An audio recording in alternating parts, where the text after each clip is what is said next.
Okay, so it's about a week since the last video I took here, and since then, I mean, we had a pretty substantial storm at that time, and that was just under a week ago. But since then, we've had 2 atmospheric rivers move through Southern California, creating a ton of water.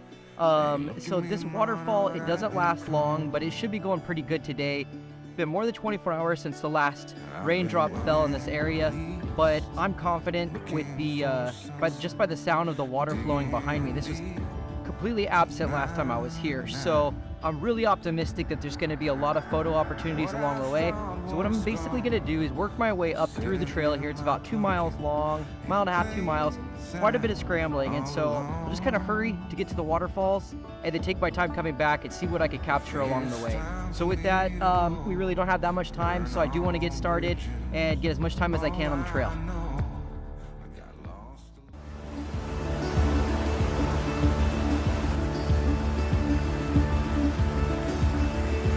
Don't look before you leave.